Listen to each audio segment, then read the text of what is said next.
Hello students, welcome back. ये video class 8 के third language के स्टूडेंट्स के लिए है जिनकी पुस्तक अभिव्यक्ति का आज हम 14वां पार्ट जो है यात्रा जो पूरी न हो सकी वह आज हम पढ़ने जा रहे हैं।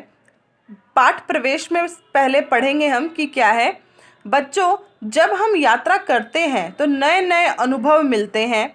हमारे देश में बहुत से प्रसिद्ध व्यक्ति हुए जिन्होंने यात्रा संबंधी कथाएं लिखी हैं। आइए आज हम ऐसी ही एक कथा का पाठन करते हैं, यानी कि आज हम एक ऐसी ही कथा पढ़ते हैं। 1916 में अपने विवाह के पश्चात हमने कुछ महीने कश्मीर में बिताए। यहाँ पर जितनी भी बातें हैं वह राइटर अपने बारे में बता रहा है। राइटर कौन है? जवाहरलाल नेहरू जी, जो बता रहे हैं अपनी यात्रा के बारे में कि 1916 में अपने विवाह के पश्चात हमने कुछ महीने कश्मीर में बिताए। मैंने अपने परिवार को तो श्रीनगर की घाटी में छोड़ दिया, परंतु स्वयं अपने एक चचेरे भाई के साथ कई हफ्तों तक पहाड़ों पर घूमता रहा और घूमते हुए लद्दाख तक पहुंच गया। इस यात्रा में मुझे एक दिल दहलाने वाला अनुभव हुआ। जोजिला घाटी से आगे सफ़र करते हुए हम एक जगह पहुँचे।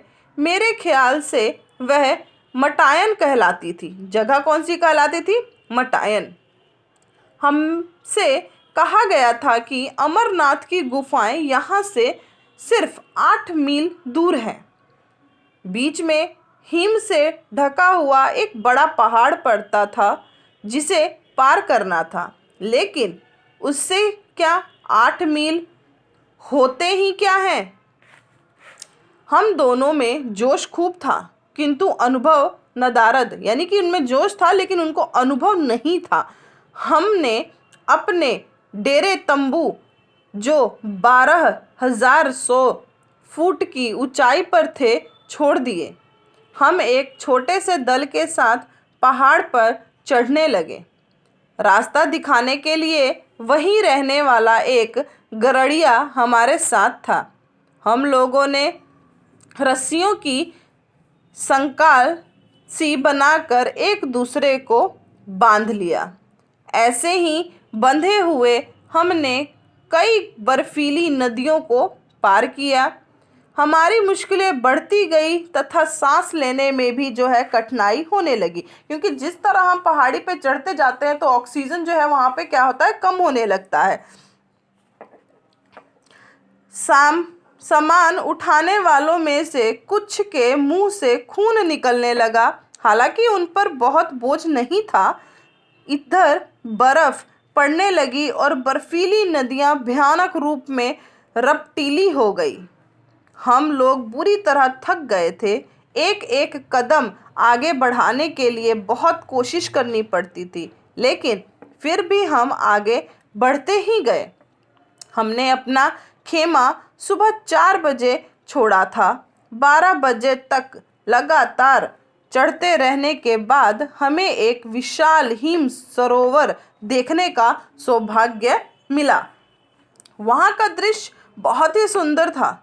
उसके चारों ओर बर्फ से ढकी पर्वत चोटियाँ थी, मानो देवताओं का मुकुट हो अथवा अर्धचंद्र हो, परंतु ताज़ा बर्फ और कुहरे ने शीघ्र ही इस दृश्य को हमारी आंखों से ओझल कर दिया, यानी कि ख़त्म कर दिया, गायब हो गया।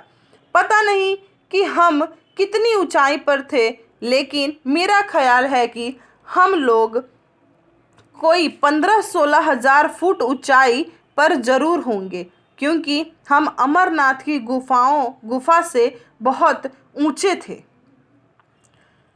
अब हमें इस सरोवर को, जो कि लगभग आधा मील लंबा होगा, पार करके दूसरी तरफ नीचे गुफा की ओर जाना था। हम लोगों ने सोचा कि चढ़ाई खत्म होने से हमारी मुश्किलें भी खत्म हो जाएंगी। यही कारण था कि हम थके होने पर भी हम लोगों ने हंसते हुए यात्रा की यह मंजिल भी तय करनी शुरू की। इसमें बड़ा धोखा था, क्योंकि वहाँ दर्रे बहुत सी थी और ताज़ा गिरने वाली बर्फ़ खतरनाक दरारों को ढक देती है। इस नई बर्फ़ ने मेरा करीब करीब खात्मा ही कर दिया होता, क्योंकि एक जगह मैंने ज्यों ही उसके ऊपर पैर रखा वह नीचे को खिसक गई और मैं धम से एक बड़ी दरार में जा गिरा। यह दरार बहुत बड़ी थी और कोई भी चीज़ उसमें बिल्कुल नीचे पहुंच जाती थी, लेकिन मेरे हाथ से रस्सी नहीं छूटी।